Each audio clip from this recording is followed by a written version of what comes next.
আজের রান্নায় আছে ডাঁটা দিয়ে আলু দিয়ে চিংড়ি মাছের একটা তরকারি। খুবই স্বাদের একটা তরকারি, একটু পাতলা রকমের হয়, খেতে খুবই দারুণ লাগে আর খুবই স্বাস্থ্যকর।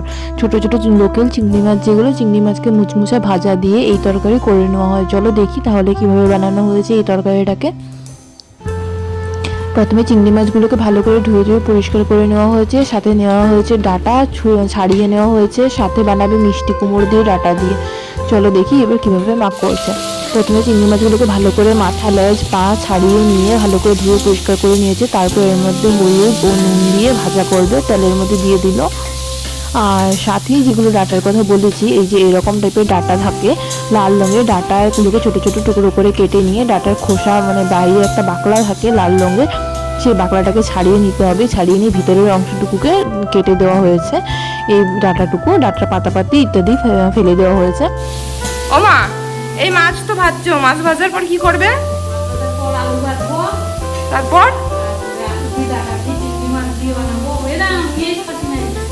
পেঁয়াজ কাটুনি।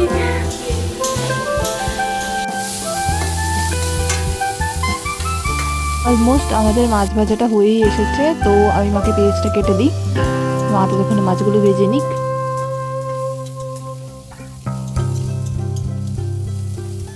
মাছ ভাজাগুলো কড়াইতে লেগে যাচ্ছে, তাই জন্য মা খুন্তি আর এই যে মনে হচ্ছে ঢাল নিয়ে তরোয়াল নিয়ে যুদ্ধ চলছে। মাছ ভাজাগুলোকে কড়াই থেকে তোলার চেষ্টা হচ্ছে।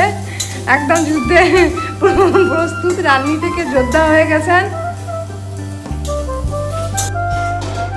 মাছগুলো ভালো করে কুড়কুড়ে করে ভাজা হয়ে গেছে। মাছগুলোকে এবার মা তুলে নিল। তারপর এর মধ্যে মা দেখি কি করে। তারপর দেখলাম যে ভালো করে তেল দিয়ে দিয়েছে। তেল দিয়ে এর মধ্যে ফোড়ন দেওয়া হয়েছে অল্প। ফোড়ন দিয়ে আলু নিয়ে নিচ্ছে মা, যে আলুগুলোকে ভালো করে ধুয়ে পরিষ্কার করে নিয়েছে, আলুগুলো দিয়ে দিল। দিয়ে এবার এগুলোকে ভাজা করে নেবে একটু ভালো করে।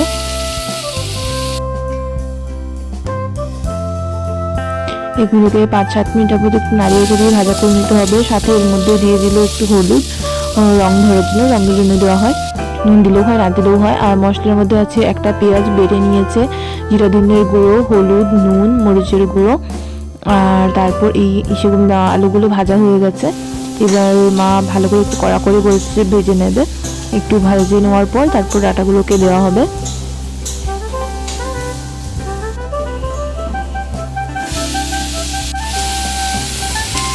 এবার মা দেখলাম ডাঁটাগুলোকে দিয়ে দিল। মা ডাঁটাও কি ভাজবে নাকি গো? একটু হালকা নাড়াচাড়া দেবে। ডাঁটাগুলোকে কিন্তু প্রথমে এই ছাড়িয়ে নেওয়া হয়েছে আঁশগুলো। ডাঁটার মধ্যে অনেক আঁশ থাকে।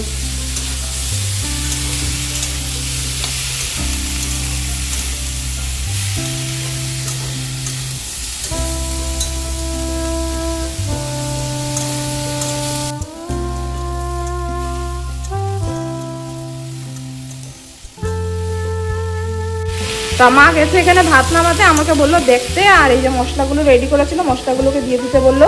ও বা গুলে দেবো না এমনি দিয়ে দিব? এমনি দিয়ে দিচ্ছিলাম, পড়ছে না তো, তারপর গুলে দিই।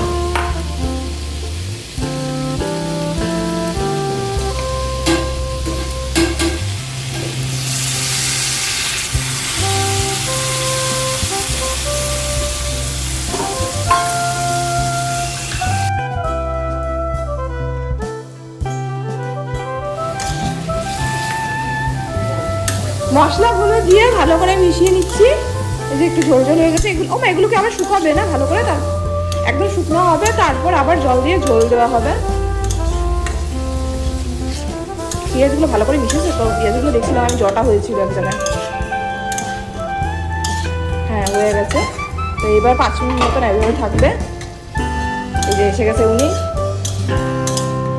এই যে মা একটু জল দিয়ে দিলে এরকম ঝোল ঝোল হয়ে গেছে। এবার একে ঢেকে দেবে। এই ঢেকে দিয়ে আমার কতক্ষণ ঢাকা রাখবে?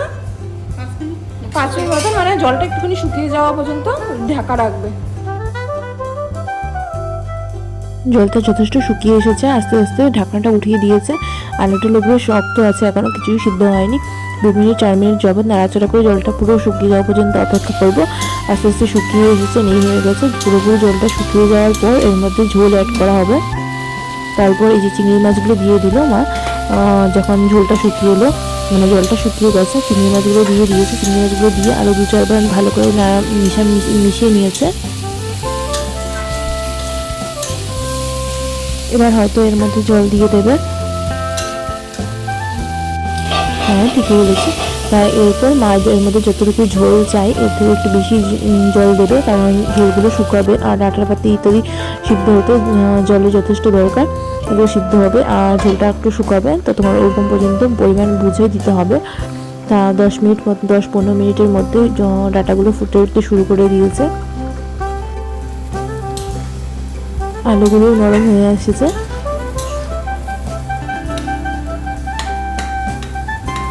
চেক করে নিতে হবে, পারলে চাইলে আপনারা কিছু আলুগুলো ভেঙে দিতে পারেন। আর হয়ে এসেছে, ব্যাস।